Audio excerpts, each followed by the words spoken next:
demonstration projects, which will be filed on July 1st, will really test innovative new business models that create new revenue streams outside of the traditional rate base and motivate utilities to partner with and support third-party clean energy providers.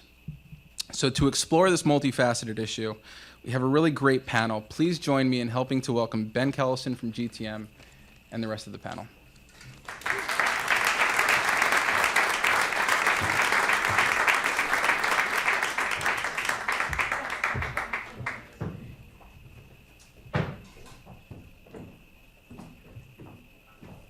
Slide in here. Hi, everybody. Big thanks to Micah for that wonderful introduction, and to Mike as well as NYC Acre and Solar One for putting on these events. Ben Kellison, I'm the Director of Grid Research over at GTM Research, a division of Green Tech Media. Just to get us started, I think Micah actually took about half my speech involving technology, but from a high level, when we talk about grid technologies, if we go back, you can take any timeline from 100 years to 2005, 2000, and pretty much everything was centered around making it bigger, making it more, taking advantage of economies of scale involving any technologies. And in the last 10, 15 years, that has started to flip on its head with the advent of some distributed generation, several other technologies that we'll get into today. Really, we've seen that scalability move from pure economies of scale to trying to supplement and help, hopefully, over the long term, help actually provide services to a grid that's, as mentioned, 40, in many cases, between 40 and 70 years old. So you're talking a lot of aging equipment challenges that's faced the utility industry and the electric grid overall since its inception. So with that, I'd like to have our wonderful panelists get a chance to introduce themselves, and we'll start out with HG. Hello, everyone. My name is H.G. Chazelle with Veridity Energy. We're a company headquartered in Philadelphia that focuses on monetizing distributed energy resources onto the grid at the transmission level and the distribution level. Our company was started back at the end of 2008 by Audrey Zibelman and Chief Technology Officer of PJM, Alon Steven. So pleasure to be here. Thank you. Hi, my name is Maggie Clout, and I'm responsible for Siemens microgrid business development. So everybody knows Siemens, and we have broad technology offering from decentralized generation down to low, medium voltage distribution and all transmission equipment as well. So one of the technology I'm focusing on is the microgrid energy management system. So pleasure to be here. Hi, my name is John Poor. I'm a director with National Grid. Focus on our IT and technology platforms, look at the investment planning and strategy associated with those. Right now, we're looking closely at the REV program, the REV initiative in New York, as well as the Grid Modernization Initiative in Massachusetts, and how those are going to affect our technology planning for the next few years. Okay. So to get started, actually, John, being at a utility, being in the strategy group, I'm sure you hear a lot about technology and about what's the next wave, what's the next focus, good, bad, and otherwise, pitch-wise. Can you give a little bit of a landscape on the behind the meter versus in front of the meter? What's really changed for you guys? Sure. Probably starting with behind the meter. And I don't know how much of it is technology as it is just the ecosystem of vendors supporting behind the meter. But if you think about it, I think a couple big things that have happened is some of the standards have really come in. So that's accelerated the development of technologies and products. The other thing is the maturity of the vendors and the type of vendors behind the space. If you think about some of the names that are introducing multiple platforms, whether it's energy, whether it's security, whether it's services, some of those other platforms could be the catalyst for some of the things around distributed energy resources. And most recently, obviously, the reduction in renewable costs and the advent of storage and the interplay with potentially demand response, solar storage, at a commercial or residential level. So I think that behind the meter has really expanded from, maybe one or two service offerings to an entire platform. Ahead of the meter, for us, I think a couple things, obviously storage. The other two big things are really analytics and cloud computing. If you think about what it would take to animate markets, to have market operation, system operation that we do at the transmission level push down into the distribution level. You think about the number of nodes, you think about the computing capability, the algorithms, the clearing of those transactions. The idea of a utility trying to build that in-house is pretty impractical, but if you think about what's happening with cloud computing, analytics platforms, what other industries are doing right now, it's pretty plausible. Yeah. Oh, and it's changing the architecture of actually how we do IT in the utility, for that matter. There's just simply too much data as additional sensors get on the grid. There's too much to actually ingest into traditional systems. So. Yeah, I think that's a good point. Most of our legacy applications or systems were designed around a siloed function or a siloed process or a particular organization. And you think about what's needed today, it really lends itself to, a service-based oriented architecture, unstructured, structured data. So there's going to be some heavy lifts to get to those type of platforms. Yeah. So Maggie, in the microgrid side of things, it's actually very interesting because you're bridging the gap between these local resources and the utility in many cases, or at least that's what everybody's trying to get towards in the next couple of years. For you guys to actually leverage and get to the point where you're, for one, there's a whole business model conversation we'll get into, but actually being able to help out the grid, target where resources are, schedule them properly, all those pieces. What are the technologies you're looking towards to be really those unlocking, world-changing pieces for C&I customers, for potentially feeder-level microgrids as well? Yeah, very good question, Ben. I think, when you looked at today's power delivering environment, it used to be, unidirectional. It's one direction from the central power plant to somewhere and then down to the consumer where the power is most consumed. But nowadays, the power flow is actually bidirectional. So you have decentralized energy resources anywhere within the service territory. You have bulk power somewhere centralized with, combined cycle power plant, a huge megawatt capacity. So I think, the challenge is how to put this, traditional grid into a really integrated transactional grid. As a technology vendor from Siemens' perspective, we're looking for the technology enabler to give, utilities or service providers and that consumer that tool to manage that energy ecosystem, like John mentioned. There is a lot of data transactions and, in and out from the consumer side, from demand response, and also from feeder level, microgrid systems or any rooftop solar or aggregated community solar. And from a utility side is, as a utility, when we talk to the utility customers, and their most worry is, okay, we don't mind, DG in our service territory, but where's the data transparency? We want to be able to monitor what is going on at that level where the on-site generation located. So there is a lot of gaps, and an energy management platform basically bridge that and provide that visibility to the utility, and as well as the monitoring, maybe control later if you guys are looking for, to basically, offer microgrid as a service or provide that service of maintenance and operational service to the microgrid owners and end users. So we're looking, even from the SCADA perspective, and if the utilities already have the data supervisory kind of like an energy management platform, can we build out and to accommodate more and more DER resources within the service territory? So you're really looking towards the IT services from the utility, the IT interfaces for the utility, right, from the utility to from actually that enable platform. what you're Yes. talking about.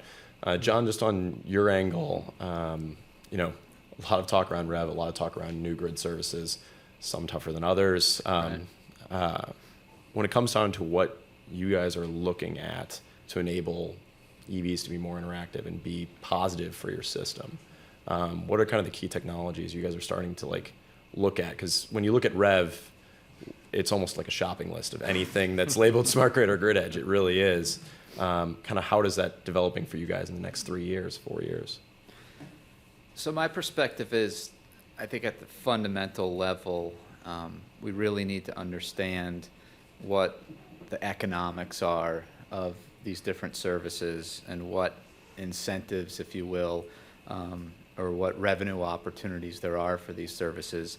And since we still run a network, we still run a distribution system, that really needs to be done at that local level to really figure out what is the marginal value, if you will, of a DER resource on a particular feeder and a particular part of a system. Mixing all sorts of data around customer propensity and those type of things. So really forming that baseline, if you will, of the distribution system to really understand where DE resources would be beneficial and have accretive value, or where they may actually be detrimental to the system, or a certain volume of those would be detrimental to the system. So really understanding that baseline of the distribution system, and then understanding that at a dynamic level, because the distribution system's constantly changing. And that's gonna, it's almost like any market if you think about it. The market will move, people will adjust to it, the incentives will have to adjust. So I think really understanding that baseline is fundamental. If you think about technologies to do that, again, it's analytics, it's algorithms, significant computing capability. There's also a question of how much monitoring, how much telemetry is needed on the grid. We have varying capabilities in that area. Just a lot of it depends just on our history and where we came from. So there could be some significant technology investment in those areas just to understand what we have today to form that baseline. Yeah, and just to give a little bit of an idea for the audience, because that's one thing that's talked about, and you get a different opinion on, and this is talking very high level, how much telemetry is actually out there. But to give an example, if you talk about distribution feeder outside the substation, there are IOUs today with hundreds of devices, with hundreds of thousands of customers, and that's it for information. That may not be pulled very often. It may be something where they literally go out and pull the information physically. By the same token, you have some, in this case, a small or muni-sized utility around 200,000 customers that has fiber to every single device on their system. So the amount of intelligence that's available is tremendously different.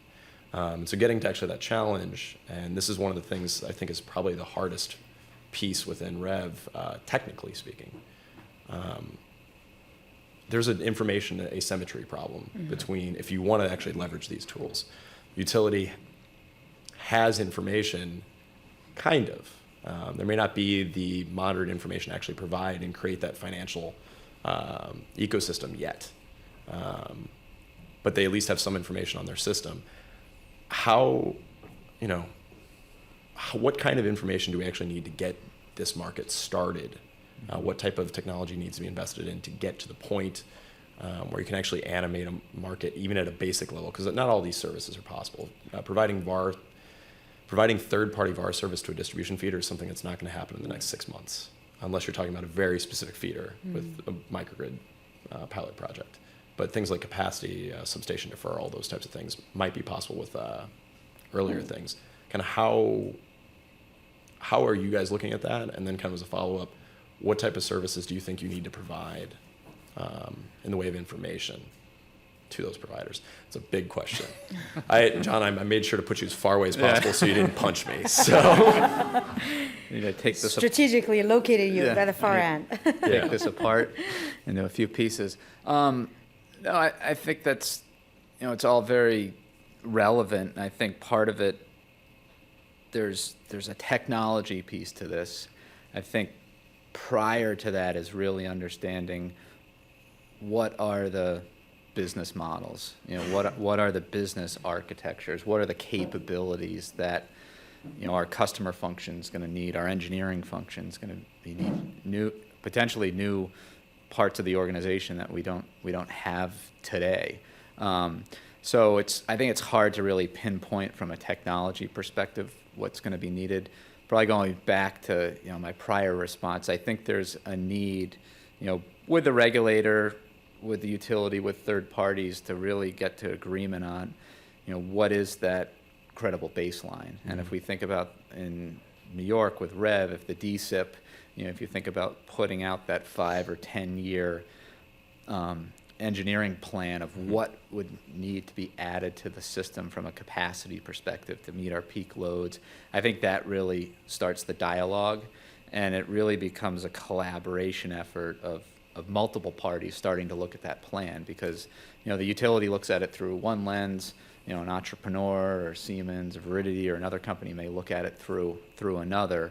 So I think that is really where that unknown innovation comes from, and where these different models start to develop. People start to take risks. Financiers start to take risks. Services, products get developed, companies get developed. So I think it's very unknown right now, and we don't have that cookbook, if you will, about how we want to go after it. Yeah, I can tell you right now, I'm very excited. I think December is when the technology plans go out, or the initial technology plans. So definitely excited to see that, see the first couple recipes, I guess, if you want to utilize that analogy. So HG, I've left you a little quiet. When it comes down, a hard question. yeah, he's within arm's reach. This is not. It's not a good idea. This is moderator 101 stuff. No, when it comes down to Veridity, a lot of the work you guys do are with customers, animating resources at their site or providing planning services for those resources, interacting on the financial side. When it comes down to really pushing the market forward for you guys, when we talk about those, what a utility can provide, what information will be useful to you? Initially, when the first REV document came out, there was an opt-out system and talked about, with a lot of information from distribution grid statistics to load profiles to all those pieces.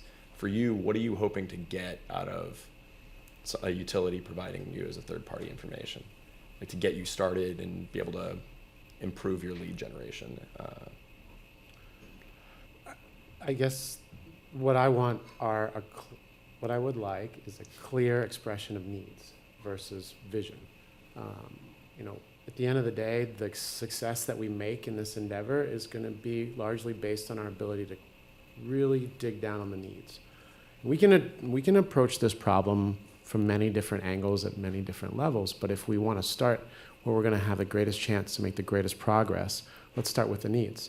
Let's really start to define the needs, because that's what owners want to know. They want to know, what are the needs that Con Ed has that you're coming to me to create a solution around? Because if I can solve Con Ed's needs, I understand that there's going to be something in it for me.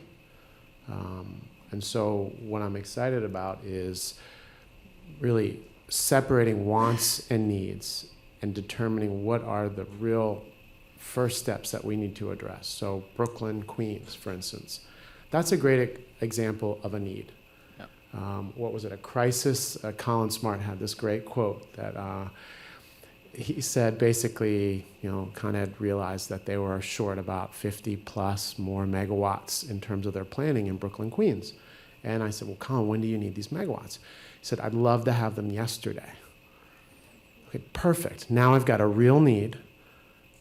And now we can dig down on that need and break it down into its components and go back to the market, go back to the owners who are the hosts of all these distributed energy resources.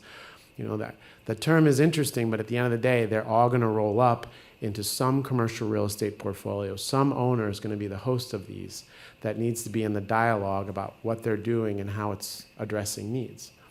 So now you can look at a conversation like Brooklyn, Queens and get into some tangible ideas, processes, projects, collaborations, et cetera. Yeah.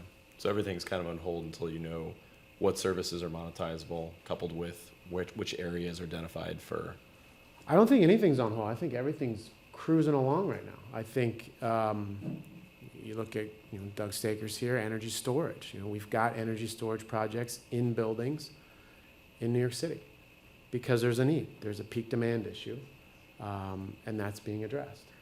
You've got a situation where we've got Indian Point that's on fire one day, it's leaking another day, and we've got $200 million that's there to help put 100 megawatts out there to do system peak mitigation.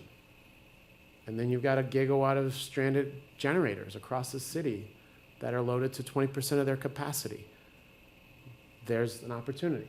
Those are the things that make it exciting right now in terms of where the progress is. Yeah, yeah. And it's actually, won't go too deep into it, but that's actually one of the troubles with FERC 745 and with the EPA ruling. I think, not the EPA ruling, the appellate court ruling on the EPA side of things with the diesel gen sets. I think much of that standard gen is diesel, right? It is, Yeah. but keep in mind that, number one, this is fairly recent. Con Edison has acknowledged that existing generators should be able to receive the DMP money for their upgrade and use for peak demand mitigation, provided that they go from an emergency-only designation to a standby designation, which means that they're going to have to meet the most stringent air quality emission levels possible. They're going to need to be monitored continuously, so they have compliance. But the good news there is that now you're going to have gensets in the city that are actually have proper emissions on them, because when Sandy happened, it's not like those generators didn't turn on. They turned on and they didn't have pollution controls on them. Now they're going to have pollution controls. So those are, and so 745 is an issue if you're trying to take an emergency-only generator and have it pretend that and have it do DR under the radar. Mm-hmm. But at the end of the day, peak shaving is demand response, and you're making money, so you shouldn't be hurting people around you through the emissions of those generators. That's a fair request.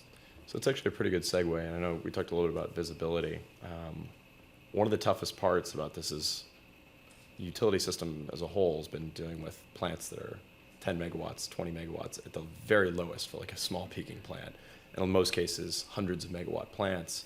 It's really easy to communicate with those. You can put stringent cybersecurity rules on those. You can have a separate fiber tunnel to a plant that's worth $1 billion. How is that changing right now for you guys? If you're talking, and I guess I'd start this off with Maggie. For Siemens, as they're looking at those pieces and talking to clients, how's that communications channel changing for you based on anything from you're looking at some utilities trying to communicate to 6 kW rooftop solar systems. Kind of how is that differentiation evolving? Yeah, and I think it's a good lead-in, and we were just having a conversation internally about the pricing of a microgrid controller or energy management platform.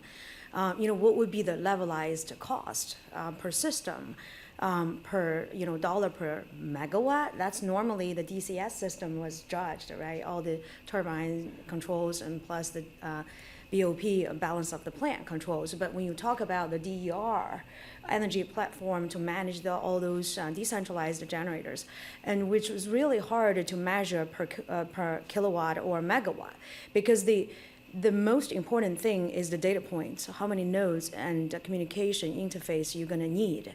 1 DER and versus 10 DER, and is totally a different ballgame. I mean, you could have a 20 megawatt DG, which was only supported by 1 turbine, versus 20 megawatts is aggregated rooftop solar. So you have 1,500 and maybe even more inverter-based solar rooftops, and then try to integrate that and aggregate the data into, either you are the microgrid owner and operator, how you gonna dissect all this data and then make, algorithm and model that and even forecast your solar generation and optimize your generation to balance your load. So there is a lot of, don't think microgrid is because it's small, the complexity is relatively, less as well. It's as complex, if it is not more, as the bigger grid. If you think about,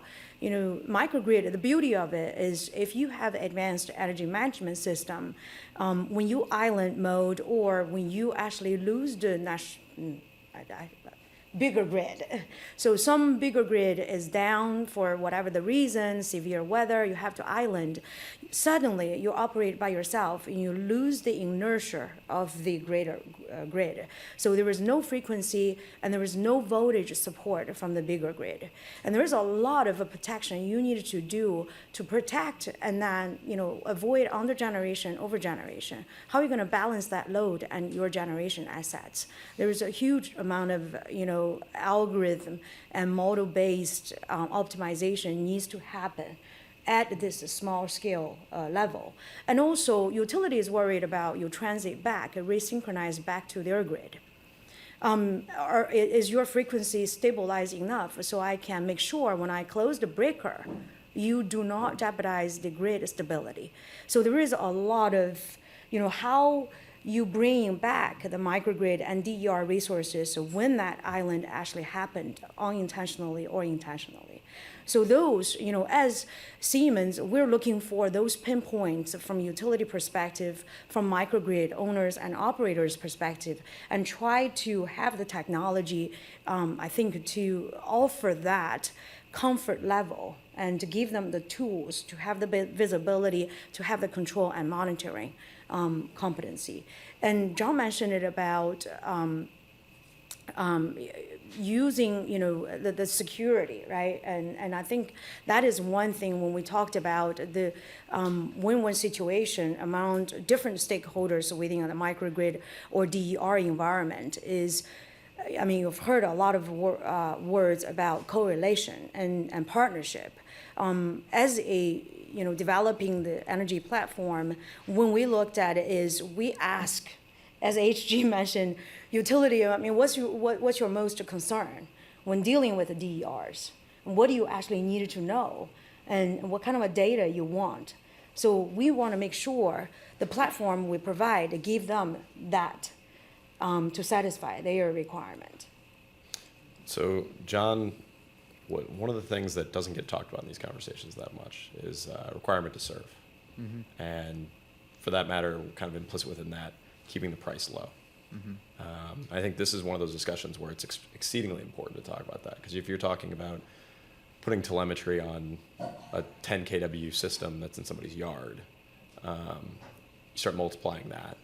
National Grid happens to have Massachusetts, well, let's put it this way, I don't know exactly National Grid's Massachusetts solar capacity right now from distributed, but I do know Massachusetts is investing, from usually the consumer perspective, a tremendous amount in solar these days. What's that looking like internally for you guys? How are you guys looking at, potentially emergency generators? How much of an interface you need with that? How do you keep those costs down? I think, I agree with you. We can't just scale in a linear fashion as we add resources to the grid. We can't take the legacy approach or the old approach of just adding telemetry. I think it comes down to a couple things. I think first is some very intelligent engineering standards about what needs to be monitored in that centralized fashion, or what can operate within that feeder or within that bus in more of an autonomous fashion, and do that modeling, do those scenarios, almost like a lot of the other standards that we have in engineering. I think the other thing too is, the level of conservatism that has been used in the past is, we haven't had the capability, we haven't had the, the data analytics, the capability. Mm-hmm. So we put these factors in and we feel comfortable with them. So I think there's a lot that needs to change from a distribution engineering perspective. I think the other thing too is, one of the things we wrestle with a lot, especially in the area of monitoring, controls, protection schemes, things like that, is there's a tremendous amount of communication in our environment. We don't own it, we don't operate it, but in many times, there's other companies that are communicating with that premise, with that commercial facility. So I think commercially, we need to get our heads around, how do we partner with those folks? How do we share those services? How do we share that information? rather than building our own line or having a dedicated line. And that has other complexities with security. It has complexities with privacy. But I think those are the types of things that need to be looked at very hard over the next few years, because from a cost perspective, I think we'll just we'll crush the business case if we look at it in the old way. So that actually brings up an interesting thing. We got into business models about this far, and I think I know all of you want to get into those a lot deeper. When you talk about that shared infrastructure, when you're looking at using broadband modems, or very tangible to anybody that's seen a solar facility, Enphase has inverters. They're pulling in the I think terabyte range of information. How does that develop? I mean, for your clients, for instance, like how do you start working with utilities, and what type of business models are you hearing about or seeing around providing that information that may be critical for SCADA, for instance, or any system-wide EMS, like those integration points, those communication points? I think we just fundamentally we work off of the infrastructure of incentives and rebates related to demand response. That's been a platform for us that we've used. We've worked with many portfolios to do this. And so that gives us a platform in terms of what is the information on the measurement and verification side that Con Ed needs to have to be able to deliver the payment that is in keeping with the response that was given. The same thing at NYSO. So those types of back and forth around information is pretty clear. But it's interesting when you get into conversations with the R&D team at Con Ed and you ask them, well, what do you really need? And you'll hear things like, we would really like there to be monitoring down to the asset level that can help us improve our forecasting of where demand is going during the day. We would like to be at that level. So we are seeing demand in a much clearer fashion in terms of where it's going, where it's going in terms of consumption, but where it's going in terms of networks. So if we can see that better, then we can do a better job of planning to deliver power there, or see where there could be a potential weak link. We were involved a few years ago on a Department of Energy project with Con Ed where we looked at direct load control. So if you could start to see networks where they would start to glow, let's envision that they're glowing with some problems, overheating, substation, over demand, et cetera, you could also see while it's glowing, you could see energy resources host by large portfolios that have available quick demand response to be able to cool down that heated network. And so the demonstration showed that Con Ed could enact a signal at the network operating center that would go across, in this situation, our integration platform to the building to create an automated load control at that location. And then it would have a feedback loop back to Con Ed saying, we brought down the load here to this level at this network. Those are kind of our feedback loops that we get into. One thing to add to that I think is really important is, I think some of the ideas that you just mentioned require a lot of information sharing, partnering, joint use agreements.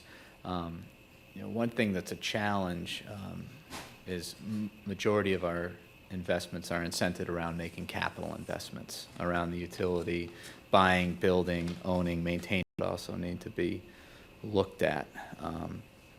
How do you leverage things like cloud computing? How do you leverage things like multi-channel communication networks and those type of things? Because as you mentioned, a lot of the actual devices in the home have more connectivity than the meter does. Or they monitor much more granular points of information, or they do it more frequently. Yeah. No, it's definitely tough when it comes down to those pieces. One thing I'm actually curious about, when you talk about DR, Con Ed has been running for some time. It started out as a pilot, now they're expanding it quite a bit. The DERMS work that I'm guessing you're talking about when you're talking feeder level understandings of DR.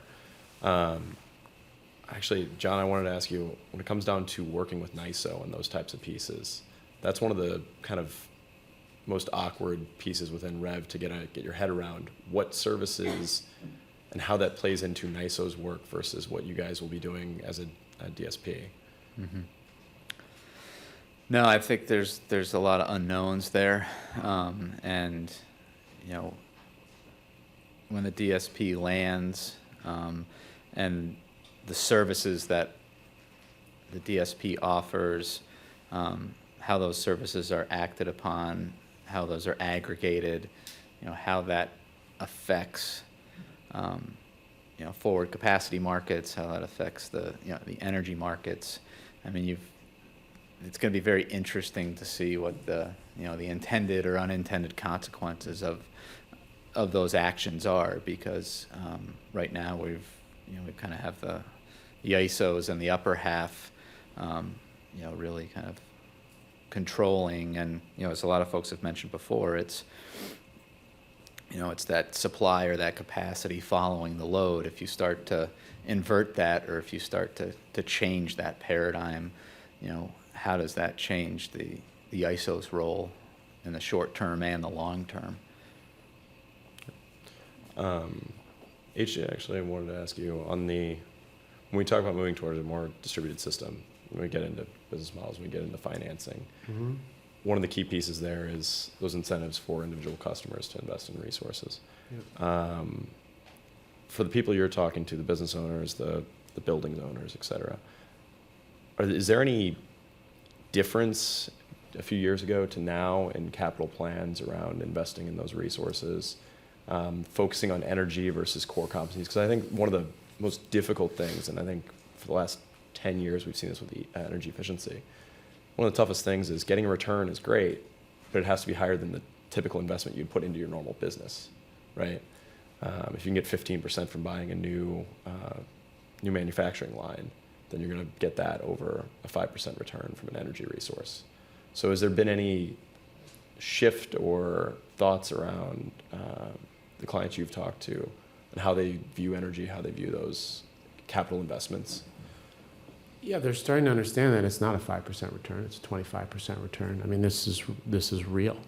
You've got demand response revenues that have doubled.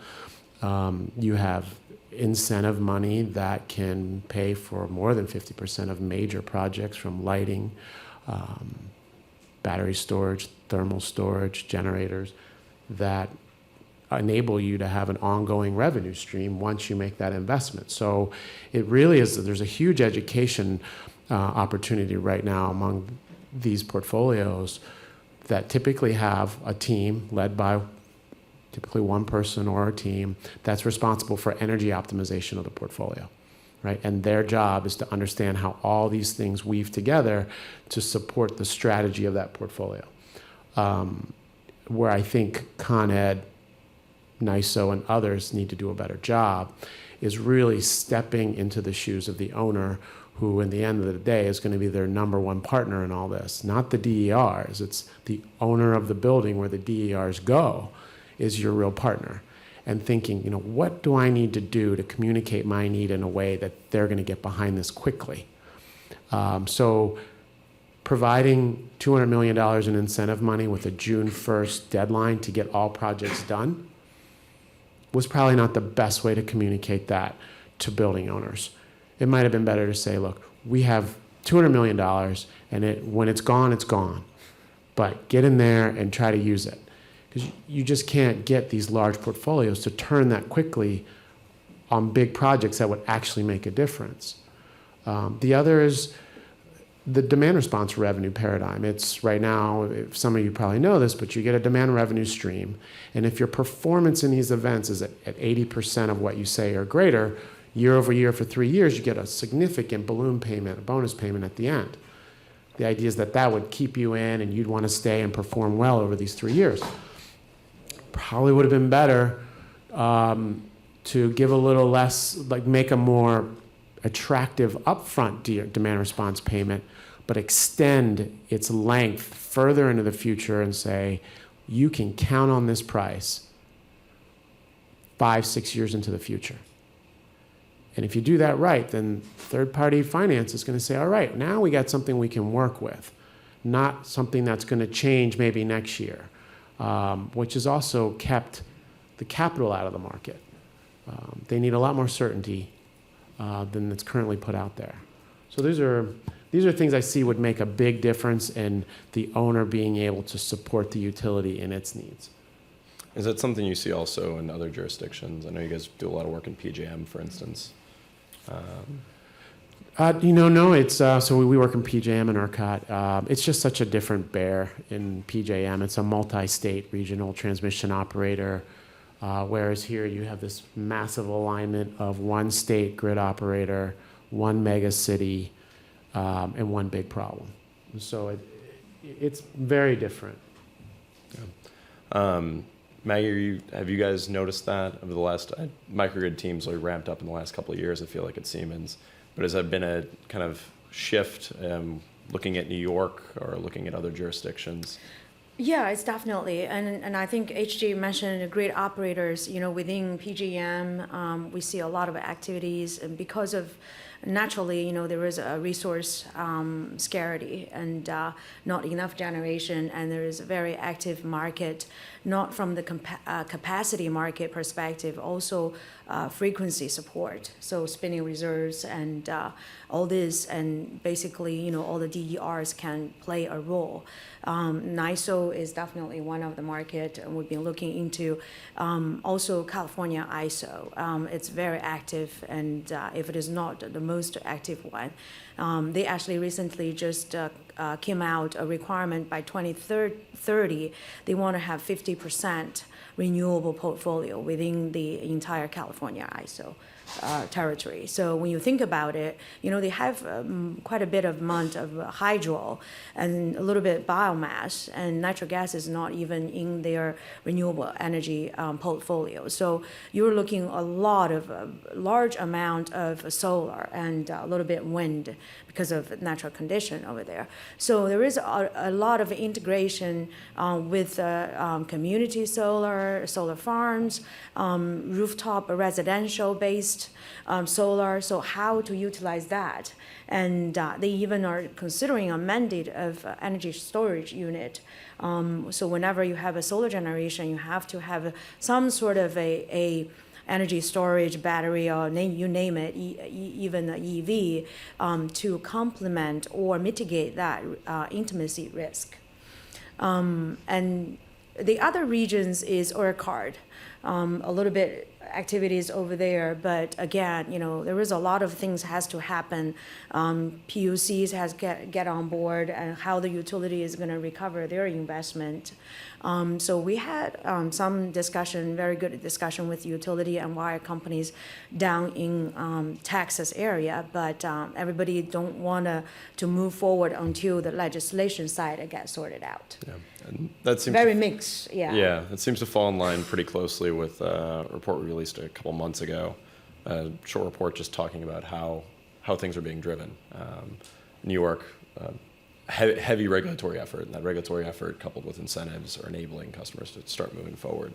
But when you go outside of that, California especially, yeah, the regulations are what's driving it and driving that value. Right. I want to dive into that in a minute. I just wanted to follow up lastly with capital planning for you, for National Grid. Mm-hmm. Last 5 years, has there, or maybe in the last year, maybe it's shifted strongly for within the United States, because transmission is a whole other thing in the UK, obviously.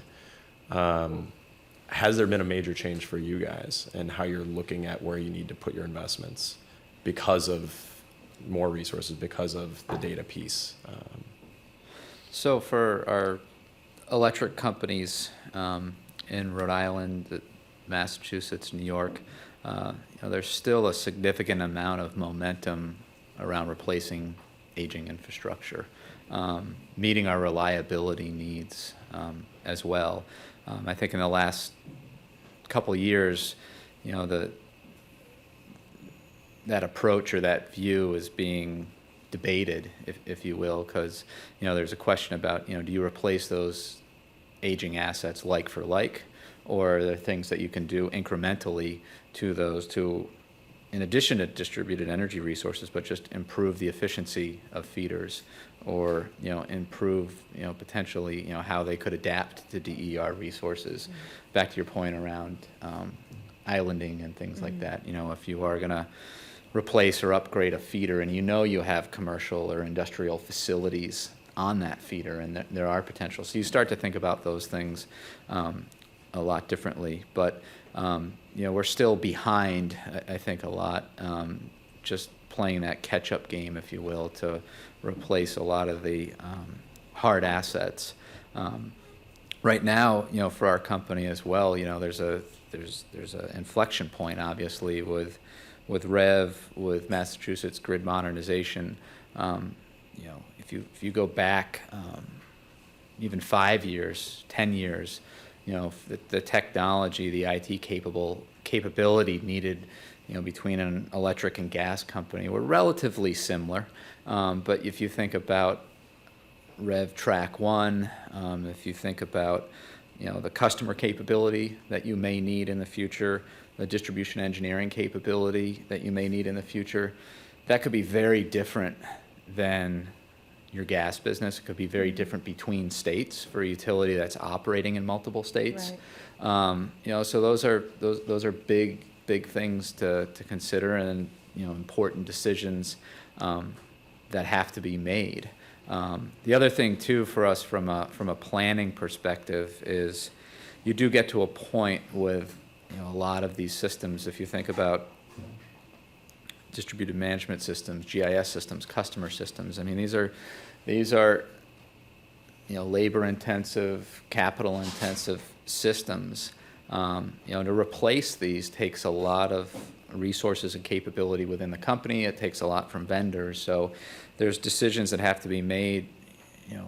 Do you have to re-platform, go to a new platform, go to a whole new operating model and architecture, or do you look at something and say, okay, well, we can adapt this, or we can refine this? I mean, very different cost profiles, very different risk profiles. So there is a need to get some clarity, if you will, as the initiatives and regulation evolves about, what is that capability near term, and where do we expect it to go over the long term? Because, if you think about our customer systems that have been built, those were not designed for interacting in a customer portal with, an opt-out program and the types of information that want to be shared. And you talk about doing something like that for a couple million customers. That's a significant investment. And I think another important thing that you have to think about is a lot of that work needs to be done before you even talk about putting devices on the grid, or talk about putting devices in the customer's home. So I think sometimes there's an expectation, and there's a lot of focus on the hardware or the device in someone's hands, but what's required behind the scenes to communicate all that information securely, privately, in a reliable fashion. So it's really that inflection point right now, where I think we're making smart decisions, but they're measured decisions.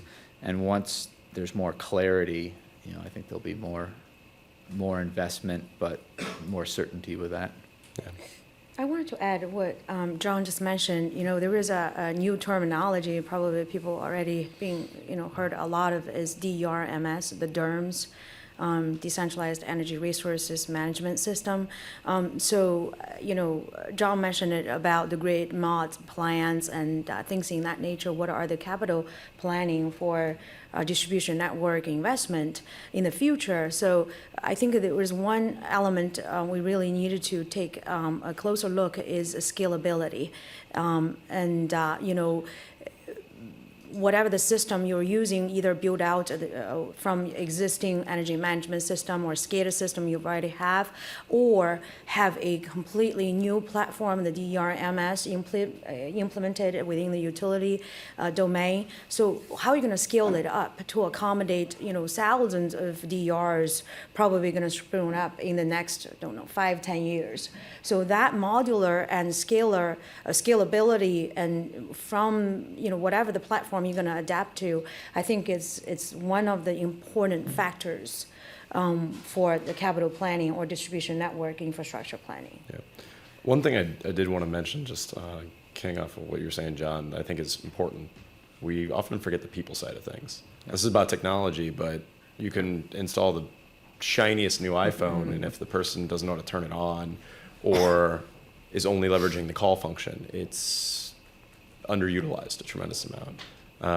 And so one thing we see a tremendous amount from a lot of utilities in the industry is a difficulty making sure the processes are in place right before those investments go through, before you invest in a GIS upgrade. Because if you're going to do the GIS upgrade, you got to start thinking about phasing to the customer site, which is not a sexy topic by any means. Yep. But if you're trying to integrate a bunch of distributed resources in a residential neighborhood, if they're all in one phase, the world's completely different. All of your three-phase equipment isn't going to be effective. So I just wanted to at least mention that, and if anybody has any comments on that, the people side of collecting data, making sure it's clean, making sure maintenance crews are constantly updating what's happening and what the grid looks like, it's a massive challenge.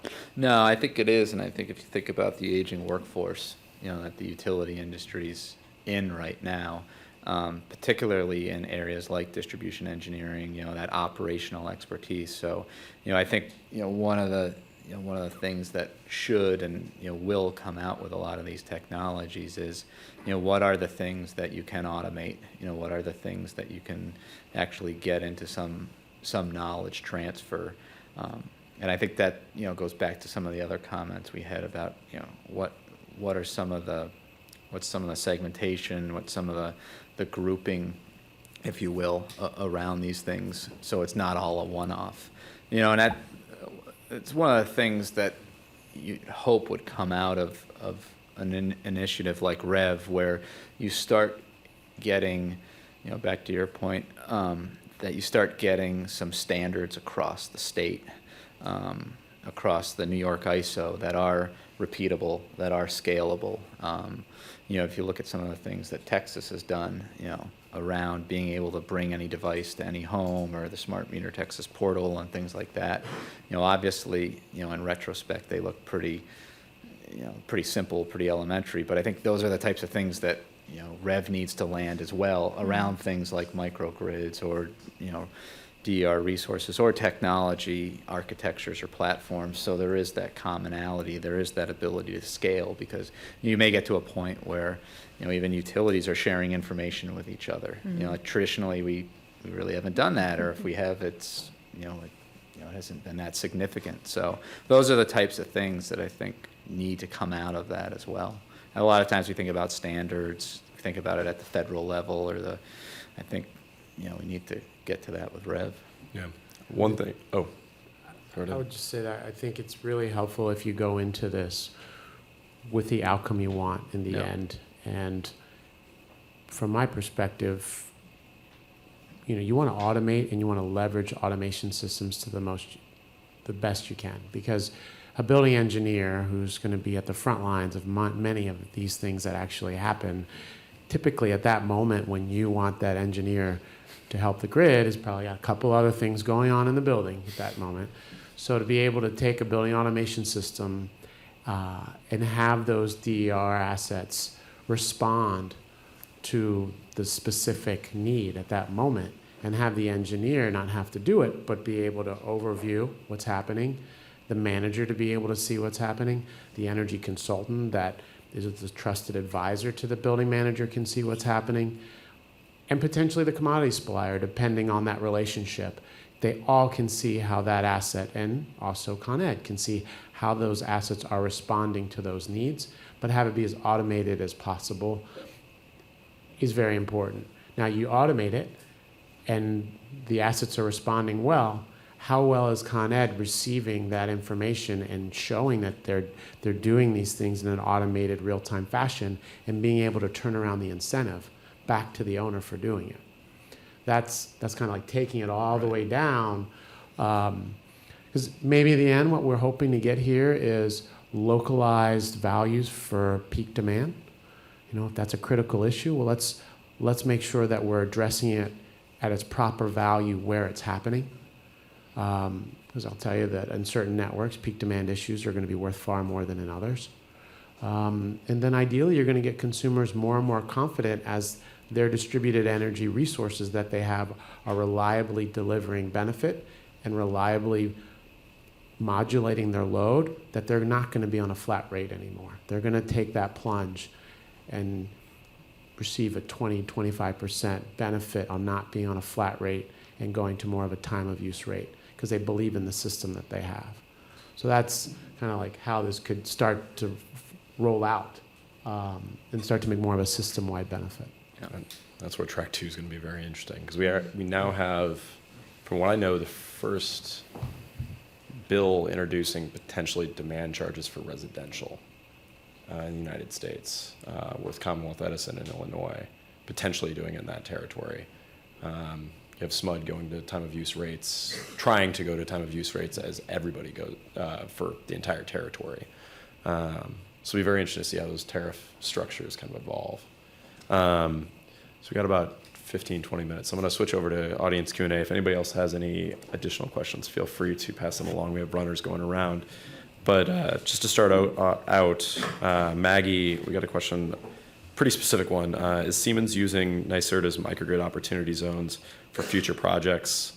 And also as a follow-up, somewhat unrelated, what other data do you need from utilities to get those opportunities rolling? Sure, absolutely. And we are actually actively pursue New York price. And NYSERDA hasn't make final announcement.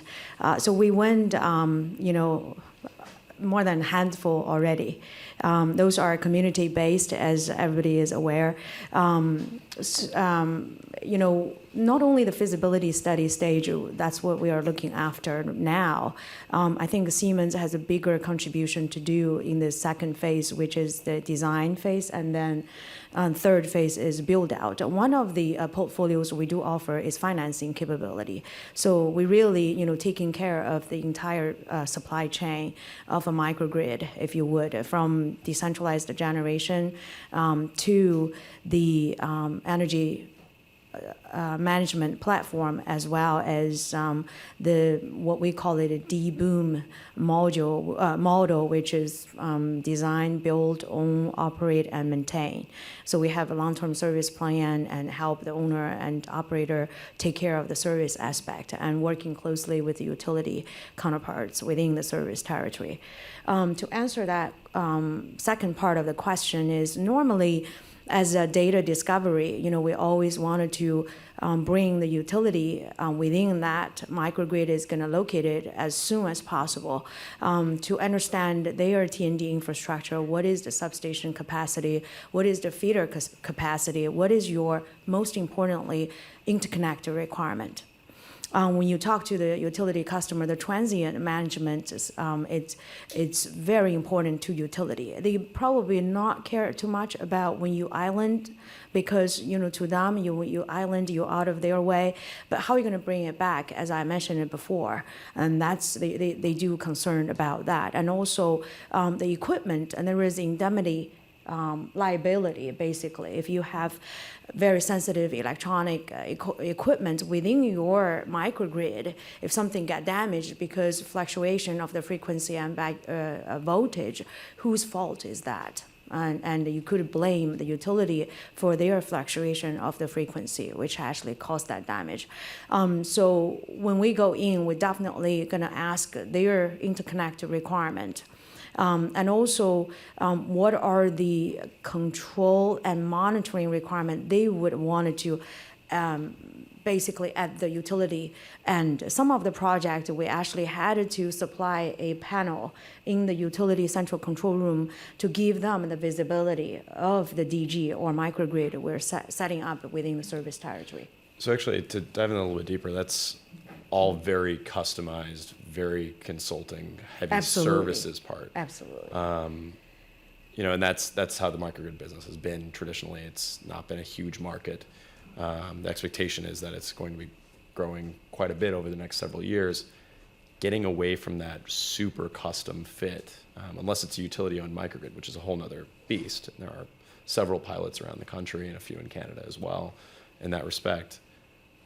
how have you guys run into that at all right now, or is it still that? Is it every case you go in, it's extremely customized? I think it's twofold, and we were looking for kind of like I would say like a packaged solution as well. But there was really, get to the point is which vertical markets you try to penetrate.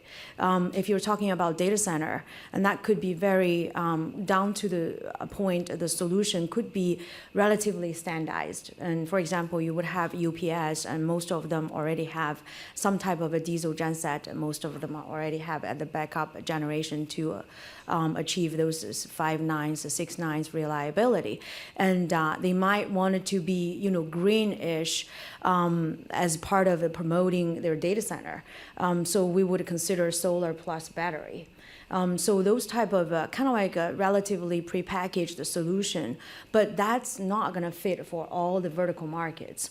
And especially when you talk about utility owned microgrid or feeder level or substation level, that is very complex, complicated to the point is we got to do a feasibility study at the very beginning, because lack of planning before, and when you get into the design stage, and it's really detrimental, and there was no improvement, and the solution is going to work without that. And one of the as part of a feasibility study or design, front-end design work we do is modeling. We prove using the design we come up with, and we use all this grid impact study, and which is actually model-based, to figure out what are the grid impact those DGs or microgrid is going to bring to the bigger grid. So we can show Mr. John, hey, here's your frequency violation or voltage violation with this DG inside your microgrid. And they would have a peace of mind is, okay, I'm not only going to see the microgrid and to at least have that monitoring capability using your platform, but also make sure your design, sophisticated management on the customer side is going to keep that grid stable and not impact my frequency and voltage within the bigger one. So John, the next question is towards you on the on the behind the meter data side, and a lot of this is stuff National Grid has not, I don't believe, deployed any AMI outside of some pilots and Worcester for that matter. Yep. How are you guys looking at that opportunity to leverage that data and actually integrate it a little bit more into the grid, potentially utilizing more targeted demand response or improving distribution efficiencies? So to date, as you mentioned, we have a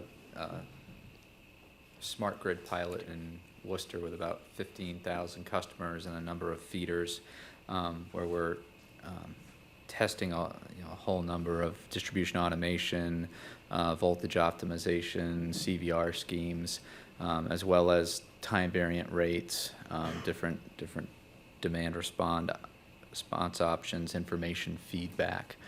So it's really in its infancy, where other states have had AMI for a number of years. I think obviously there's all the operational data that can be drawn from it, from a voltage perspective, momentaries, outage information. I think there's also, back to your point, HG, about how could that interval data be used for planning to really understand how load's being used, when is it being used. So I think those are the natural areas that we're going to go after. And right now our Massachusetts grid modernization plan is actually due first week of September. A big piece of that is advanced metering functionality and the benefits from that. And it's advanced metering functionality, not advanced metering infrastructure, just to put that kind of caveat on it. So, we're going to be getting into responses to our proposal in that following year. So we could be looking at potentially, AMI implementation for our service territory in Massachusetts, in a very near term. I think one of the interesting things, we've had a lot of meetings with our customers and our customer groups, and one of the things that has come out loud and clear, customers' expectation, both residential, commercial, is when that meter is set, when that meter arrives, their expectation is that whole portfolio of services that go along with that meter will be there that day. They're not looking for, okay, I have my meter, you've culled all the operational benefits, and now I've got to wait, months or years to, take advantage of those services. Yeah, no, that's actually something we've seen on the deployment side.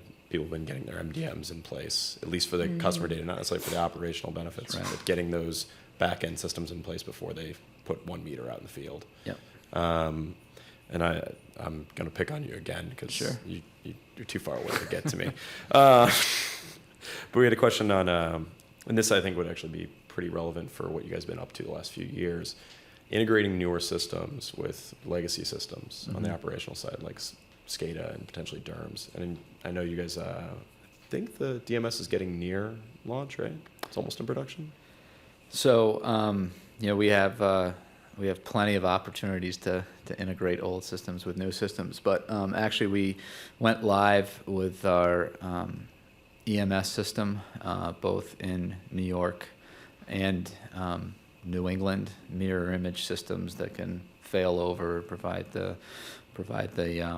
reliability and that backup support during major events. We are in the process of implementing our outage management solution, and that is hopefully intended to go live probably beginning of next calendar year. So 2 major system implementations. And what that does for us is really, that's one of these new platforms that unlocks a tremendous amount of value. If you look at the age of our old energy management systems and outage management systems, really just did not meet the capability needs. So if you look at, what that does for us in terms of mobility, in terms of analytics, having the platforms that can readily report, configure that data, put it in a platform that you can get it out to a device like an iPhone or an iPad, those type of things are really a game changer for us. So those are the types of things, if you look at what's in front of us right now, major systems, GIS systems, that idea of thinking about not only GIS as your assets, your geospatial information, but thinking about that more as a dynamic model and advanced distribution management system. I think that's really what's going to be required, to meet the long-term needs of initiatives like REV and GridMod. Back to your point, those are big financial undertakings. They're big undertakings from the company from a resource perspective. I mean, these are big initiatives. So they've got to be planned carefully and they've got to be sequenced carefully because there's significant, amounts of interdependency. Because part of it's running your business, but the other part's how do you build your business for the future, given the reliability requirements and the other requirements. So we're just about to run out of time. I'm going to ask for, and this is the toughest part of this question, 1 sentence or less. What is the most exciting piece of technology that you guys are working with right now or looking to work with? And HG, you've gotten a little respite for a little bit, so I'm going to start with you. Yeah, you get 3 seconds to think about it. 3 seconds, 1 sentence. What was the question? Come on, you're supposed to start with, that was an excellent question, Ben. I gotta remember it's it a very, That's how I very started. difficult thing to think about, but you only got 1 sentence, so yeah, it's good. You kept within the parameters. What is the most exciting technology piece that you're working with right now? Either software, hardware, could be for any function. Most interesting thing for you? Thing that's got me most excited right now is I really think we're on the cusp of big adoption of distributed storage and the really upgrade and interaction of on-site generation back into the equation to make an impact on the peak in New York City. We can make a real big difference So that's got me You, excited. you had two sentences there. There were several clauses to You're extend trying that to use first one. and. Maggie, do you want to Got me go? excited. It's hard. I think it's microgrid management system to integrate, DG and utility existing energy management platform. John, I'm sure you I have use that 15 too. or 20, but No. I mean, to me, it comes down to analytics. I mean, to me, it's critical that we credibly determine that baseline and we come up with these valuation methods with the regulator. And I think that's the enabling technology to do that. we'll say you got 3 sentences in there. It's counting. I'm going to make one comment on my side. The one thing that's especially interesting from an excited analyst perspective, not necessarily the market's going to blow up tomorrow or anything like that, is the kind of multi-grid service platforms that you're seeing now from a power electronics perspective, the do-everything devices that are starting to come out. It's going to be a while before they're adopted, but changes the architecture completely. So with that, definitely want to thank once again NYC Acre and Solar One for organizing the event and getting this wonderful space for us. Thank our wonderful panelists, and we'll let you guys off to the bar. Thank you.